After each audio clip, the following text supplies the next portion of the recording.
Liquor scam case వ్యవహారానికి సంబంధించి ED దర్యాప్తు వేగవంతమైంది. ఇప్పటికే ఈ కేసులో అటు ఢిల్లీ ముఖ్యమంత్రి అరవింద్ కేజ్రీవాల్ని కూడా అదుపులో అరెస్ట్ చేయడం, ఆ తర్వాత రౌస్ అవెన్యూ కోర్టులో ఆయనను హాజరుపరిచిన తర్వాత 10 రోజుల పాటు కస్టడీకి ఇవ్వాలంటూ కోర్టు ఇవ్వడం జరిగింది. అయితే కోర్టు 6 రోజుల పాటు కస్టడీకి ఇచ్చి ఎన్నికల తేదీన ఈ కేజ్రీవాల్ని ఖచ్చితంగా కోర్టులో హాజరుపరచాలని చెప్తుంది. మరో పక్కన ఈ కేసులో ముందుగానే అరెస్ట్ అయిన ఎమ్మెల్సీ కవిత వ్యవహారానికి సంబంధించి 7 రోజుల పాటు కస్టడీకి ఇస్తూ రౌస్ అవెన్యూ కోర్టు ఏదైతే ఆదేశాలు జారీ చేస్తారో నిన్న 6 రోజుల పాటు ఆమెని కస్టడీలో విచారణ చేపట్టారు. కేజ్రీవాల్ వ్యవహారానికి సంబంధించి ఏదైతే అరెస్ట్ చేయడం జరిగిందో ఆ రోజు ఒక్క మినహా మిగతా 5 రోజుల పాటు కూడా కవితను పూర్తి స్థాయిలో విచారణ చేపట్టిన తర్వాత అధికారులు ఈ కేసు వ్యవహారానికి సంబంధించి మొత్తం కీలకమైన విషయాలు కూడా రాబట్టారు. ఈ కేసులో ప్రధానంగా లిక్కర్ స్కామ్ కేసులో అరవింద్ కేజ్రీవాల్ కింగ్ పిన్ అయితే మొత్తం లిక్కర్ వ్యవహారానికి సంబంధించి తానే సూత్రధారి ముందు నుంచి మొత్తం ఈ వైన్స్ కేటాయింపుల వ్యవహారానికి కూడా కవిత పూర్తిగా బాధ్యత తీసుకుంది. అంతేకాకుండా సౌత్ ఇండియా గ్రూప్కి ఆమె అధినేత్రి అని కూడా ఈడీ అధికారులు చెప్పడం కూడా జరిగింది. ఇందులో దాదాపు ఏదైతే ఆమ్ ఆద్మీ పార్టీకి సంబంధించి 100 కోట్ల రూపాయలు ఫండింగ్ రూపంలో ఏదైతే అందజేశారో హవాలా రూపంలో దాదాపు 43 కోట్ల రూపాయలు అంటాయి.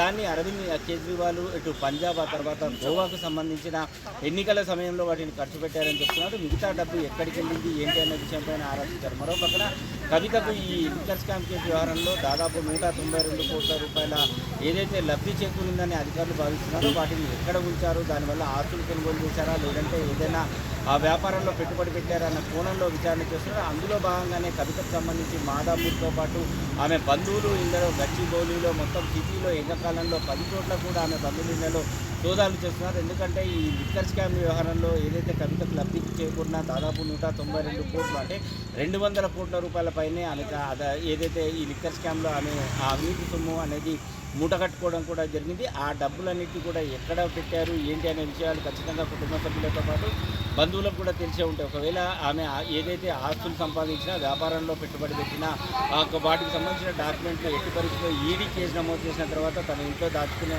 ఆస్కారం ఉండదు. కాబట్టి స్నేహితులు కానీ బంధువుల ఇళ్లలో కానీ ఖచ్చితంగా వాటికి సంబంధించిన డాక్యుమెంట్లు ఆమె అక్కడ పెట్టే ఉంటుంది అని చెప్పేసి అనుమానం మీద ఈడీ అధికారులు హైదరాబాద్లో ఈరోజు తెల్లవారుజాము నుంచి 10 చోట్ల కూడా ఈ కవితకు సంబంధించిన బంధువుల ఇళ్లలో పెద్ద ఎత్తున సోదాలు అనేవి నిర్వహించడం కూడా జరుగుతుంది. ఈ సోదాల వ్యవహారంలో కొన్ని చోట్ల కొన్ని డాక్యుమెంట్లు కూడా లభ్యమైనట్టుగా కూడా తెలుస్తుంది.